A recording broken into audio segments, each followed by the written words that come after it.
السلام عليكم ورحمة الله وبركاته waa salaamantihiin dhammaan walaalaha Soomaaliyeed ku soo dhawaada Samso channel insha Allah videogan maanta wuxuu noqon doonaa video oo ku saabsan exchange-ga oo ninkan oo Samso mar walbo wuxuu ka hadlaa airdrop lacagtan sidee loo baxaa lacagtan sidee loo bedelaa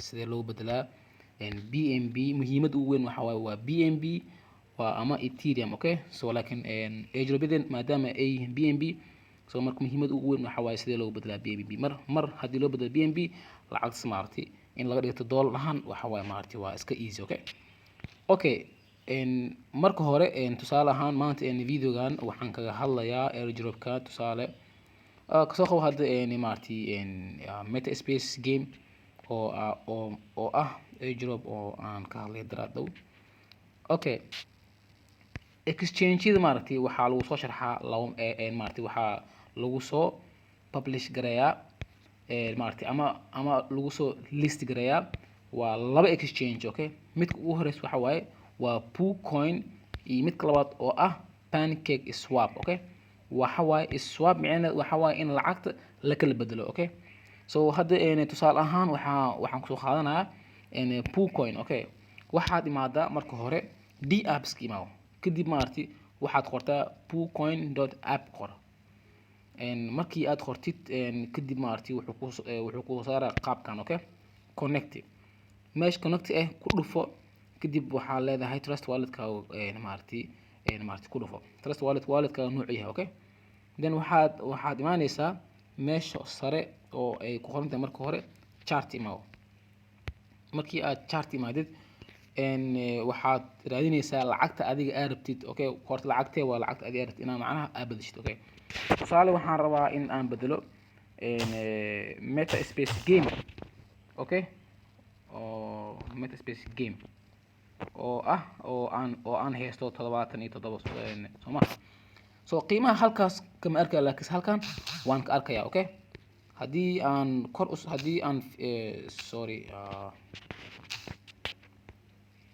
aan fiiriyo chartiga haddii aan fiiriyo wuxuu ka soo kacay halkan okay wuxuu ka soo kacay 0.01 maantana wuxuu marayaa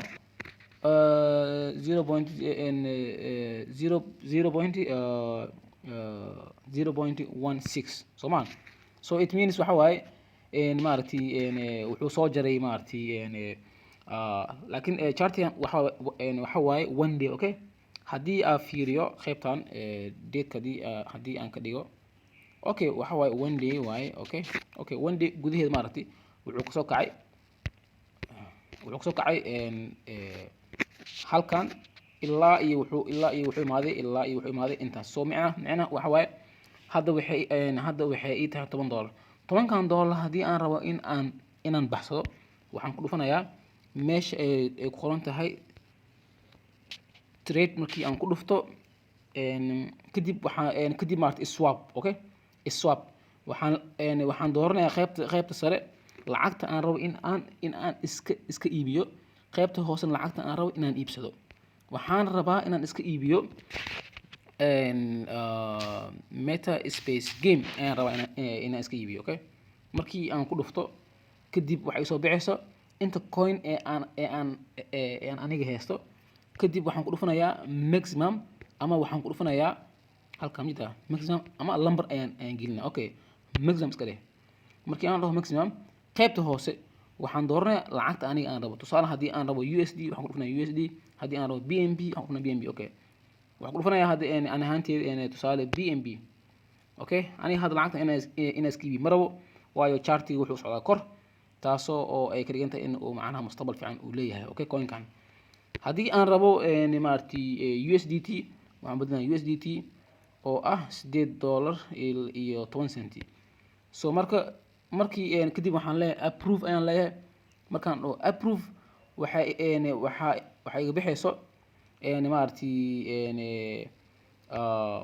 lacag yar oo halkan waxaa jirto oo sida 30 cent ilaa iyo wax noocaas laakiin hadda waxa waaye ma aqaano trust wallet xalay ilaa iyo maanta wax exchange kama socdo so maybe waxaan filayaa update wax noocaas inuu jiro, laakiin so marka waa qaabkaas. Okay, next step haddii aan fiiriyo maaragtay pancake swap, haddii aan fiiriyo kasoo qabo, haddii aan imaado hadda pancake swap oo ah ayadana sida maaragtay sida Bitcoin uu ka fudud yahay xitaa, laakiin sida pancake swap wuxuu ka duwan yahay chartiga ma arkaysid. Okay, chartiga ma arkaysid inuu macnaha kor u socdo iyo inuu socdo hoos ma arkaysid. Okay, tusaale ahaan waxaan kaloo rabaa waxaan imaanayaa wallet number 2. tusaale waxaan rabaa in aan kala bedelo lacagtan oo ay ku qoran tahay Turk oo maaragtay midda hooseyso oo ugu hooseeyo. halkan ayaan imaanayaa, pancake swap ayaan ku dhufanayaa, then waxaan leeyahay connect uu yahay halkan maaragtay wuxuu ku soo qorayaa qaabkan. Okay, qaabkan. so marka adiga waxaa leedahay connect wallet ku dhufo, kadib waxaa leedahay trust wallet, kadib maaragtay connect ayuu ku noqonayaa. kadib qaybta kor waxaad dooranaysaa lacagta adiga aad inaad iska iibisto. Okay, waxaan rabaa inaan iska iibiyo kasoo qabo Turk, then waxaan rabaa inaan iibsado BNB mise BNB ayaan helaa.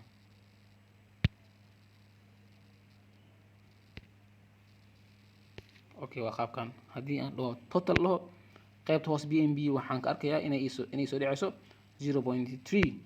markii aan dhaho swap, kadib waxaan leeyahay confirm swap, then kadib waxa waaye update, waxa waaye qiimaha ayaa isbedelo, accept ayaan leeyahay. kadib waxaan leeyahay confirm swap, kadib waxa waaye lacag yar oo waxay bixayso oo maaragtay oo aad maaragtay oo macnaha gas fee charge. kadib mar walbo oo macnaha change uu dhaco qiimaha wuxuu ku soo qoraa accept. Okay, markii accept kadib waxaa leedahay confirm swap, then kadib waxa lacagtaada way isbedelaysaa. so laakiin waxaad daraadna waa sheegay, please waxaad sameysaa BNB lacag waa inay kugu jirtaa. Okay, haddii oo aadan BNB lacag aadan haysanin waxaa ma taqaantaa wax exchange ma sameyn karto. Okay, so make sure inay BNB lacag kugu jirto wax $3 $1 iyo bar, wixii $1 ka badan wixii adiga $1 iyo bar wax adiga ka badan mar walba BNB waa inaad ku shubataa. airdrop haddii uu yahay under Ethereum waa in Ethereum lacag kugu jirtaa, waayo mar walba aad kala bedelaysid lacag gas fee ay ka qaadayaan. hadalkii waxaan filaa inuu maaragtay clear uu yahay.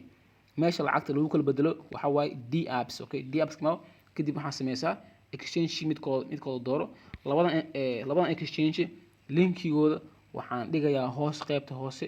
so please haddii aad rabtid exchange waa macquul.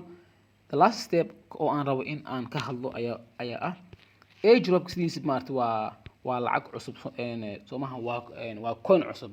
so marka waxay sameynayaan markii ay airdropka markii ay soo bandhigaan way xiraan. Okay, lock ayay ku sameeyaan. so telegram groupkooda ayay waxay kusoo qorayaan xilliga lacagta la furayo. Okay, sida hadda kan oo kale, hadda Meta Kings oo kale, qofka wuxuu lacagtiisa uu kala bedeli karaa kaliya markii la gaaro May. Okay, wixii bisha May ka dambeeyo kooda May kadib maaragtay lacagtaada waa baxsan kartaa. Okay, kooda Mayna waxaa laga yaabaa qiimaha oo hadda meeshaan ku qoran $122 inuu gaaro $300 inuu gaaro. Okay, so marka wax khasaare ah ma jirto, waa lacagtaada safe oo ku ah oo meel account oo kugu jirto. Okay, so marka waa Meta King waxa waaye waa coin cusub waaye. waxa waaye haddii aad rabtid in aad waxa waaye xataa waa free, wax lacag lagama rabo. so marka haddii aad rabtid xataa maaragtay linkii waxaan dhigayaa qaybta hoose, fadlan ha laga faa'iidaysto. airdropkiis ilaa hadda waxa waaye open waaye. so please fursadda ilaa hadda way banaan tahay. so waxaana hubisaa in aad haystid BNB si aad lacag u kala bedeshid markii waqtigeeda la gaaro.